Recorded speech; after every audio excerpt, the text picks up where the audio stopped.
Farshid, when we talk about the format that is very unconventional, like Mr. Johar also alluded to, what's your take on that? Because it was Iran that insisted on having indirect talks.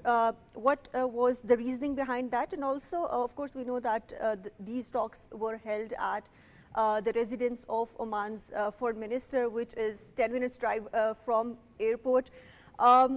What role does this choice of venue and its neutral setting play in reducing the tensions between both the countries? Thank you for the invitation and my regards to other guests. Let me bring some clarification for direct or indirect meaning and talk. I believe that in the international relation terminology that if you have a talk or venue in Tehran or Washington, it would be direct. Otherwise, in any country, in any situation, with any other agent or player or actor, it would be indirect.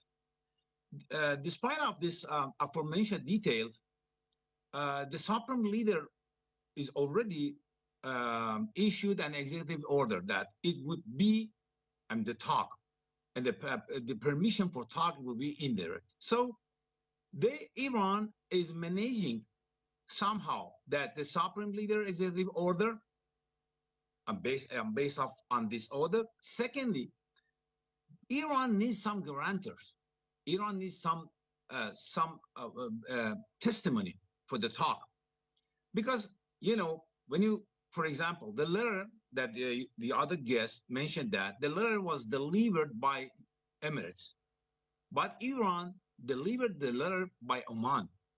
This is the matter of trust. This is the matter of a mediator. So Iran preferred talk as indirect in other countries, especially, for example, in the maybe Gulf countries.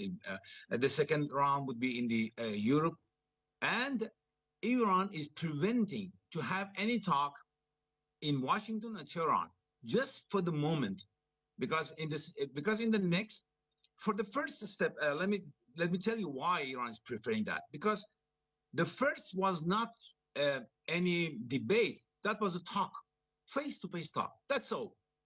And it was constructive, definitely. Why? Because they didn't talk about any issue or any subject. Just they decided to prolonging the talks and to establish more talks and establish a team for that. Because I believe that there is no ready team in Iran and ready team in the United States for debate and negotiation on this huge amount of disputes between Iran and the United States. So for this reason, they are advancing gradually, millimeter by millimeter, because otherwise you cannot nominate the talks as constructive or comprehensive, because there is many unsolved problems between Iran and the United States. More than 46 years embargo, more than 46 years. The Iranian, investors and Iranian, better to say, money is frozen in the United States. So this is a very important thing. Second, Mr. Trump and his behavior, and I'm talking about the type of the behavior of Mr. Trump is not trying to smoothing the road for the others because he's jealous. So he's trying, if there would be any negotiation, there would be any relationship between Iran, it would be only exclusively for Iran and the United States, not for others, not for Europe and the others. But Iran finally get response to the region countries, region states and governments that to not escalate the situation. Iran is right now is trying to establish a peace process. This is very important, right, because when you talk, there would be no war.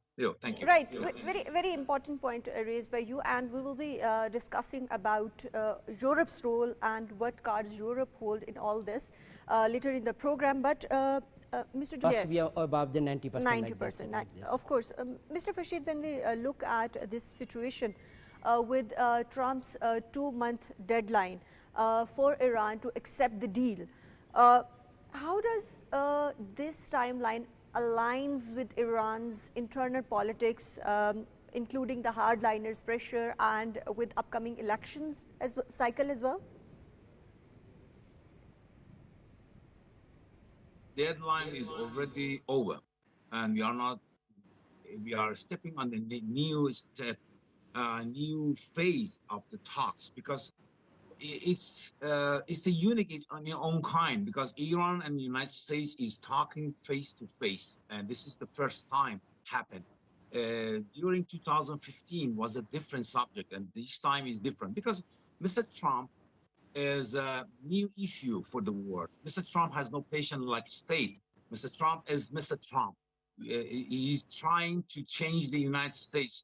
He is dealing with the taxation. He is dealing to bringing money from the all part of the world like pirates to the United States, because he wants to safeguard the United States after the economic crisis, something about $36.36 trillion. So Mr. Trump has a very huge, a very big, a very deep duty to safeguarding the United States. War with Iran for Mr. Trump has no advantage, has no benefit, because United States needs terrorism, needs fear in the region. So Iran is right now is establishing the peace, because establishing peace is a very valuable issue, as not be and must not be taken as granted. So right now, the most important issue is not talking about the nuclear talk. Is the most important is the responses of the all states of the region, and the most important one is Europe and Israel itself. This is just some warming up.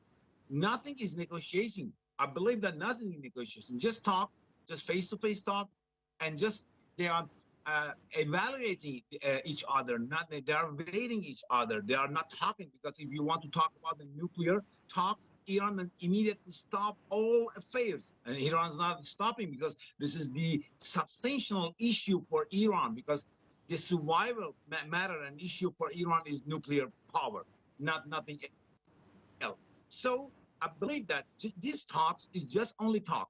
But the patient of Mr. Trump is not like a state like Iran, because Iran is so skillful in prolonging the issues and subjects for many, many years. But Mr. Trump has no patience, because the upcoming election for the Congress and Senate must not give empower Mr. Trump to rule the world. So the time is overing for United States, not for Iran.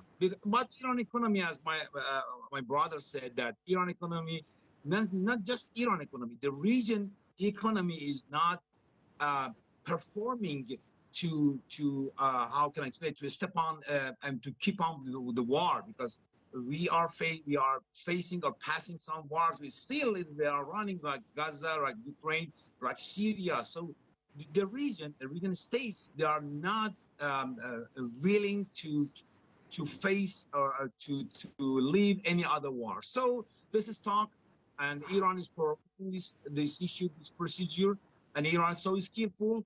And I believe that the deadline for the 2 months is already over, and just now Iran, as United States, the axis of evil, I mean Iran, by means Right. of the United States, is this is